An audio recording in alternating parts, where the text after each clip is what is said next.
খোকন ভাই, এখানে কি গোস্ত আসলে কি প্রতিদিন পাওয়া যায়? প্রতিদিনই পাওয়া যায়। যদি দূর থেকে কেউ আসে সে কি তাহলে গোস্ত নিতে পারবে? নিতে পারবো। এবং আরেকটা জিনিস, এখানে এখন প্রতিদিন গোস্ত পাওয়া যাবে কিনা, কেউ দূর থেকে আসলো এখন যদি এসে ঘুরে যায় সেই জন্য তাদের কি যোগাযোগ নাম্বার দেওয়া যাবে কিনা? দেওয়া যাবে, নাম্বার দেওয়া যাবে। নাম্বার দেওয়া যাবে। তাহলে যোগাযোগ নাম্বারটা একটু বলেন যাতে কেউ কল করে জানতে পারে যে গোস্ত আছে কিনা। নাম্বার কম না। নাম্বার মুখস্থ নাই? আচ্ছা, ফোন দেখে নাম্বারটা একটু বলেন, সমস্যা নাই। আবার আরেকটা জিনিস, কালকে আমি একটা পোস্ট করেছিলাম আপনাদের পিকচার তুলে, সেখানে অনেকে কমেন্ট করছে যে আসলে এই বাজারে যে প্রতিদিন গোস্ত পাওয়া যায় তা গোস্তর দাম কত, দামটা কি বলা যাবে অনলাইন? দাম 700 টাকা। 700 টাকা।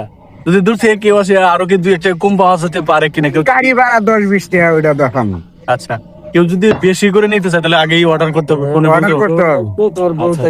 তাহলে ঠিকানাটা একটু বলেন, কোন জায়গাটা? উত্তর মহামারী, নতুন বাজার, বক্করের হাট। বক্সরের হাট। তাহলে প্রতিদিনই গরুর গোস্ত পাওয়া যায়? যে কোনো টাইমে গরু গোস্ত গরুর গোস্ত পাওয়া যায়, আবার মাঝে মাঝে মৌসুমী গোস্ত পাওয়া যায়, সেটা যোগাযোগ করতে হবে আগে। কারো যদি গরুর গোস্ত বেশি লাগে তাহলে আপনাদেরকে ফোন করতে হবে। ঠিক আছে, তাহলে ফোন নাম্বারটা আমি ভিডিওর নিচে লিখে দিচ্ছি।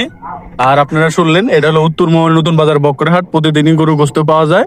যারা দূর থেকে আসবেন তাদের জন্য অবশ্যই ডিসকাউন্ট আছে উনি বলছে।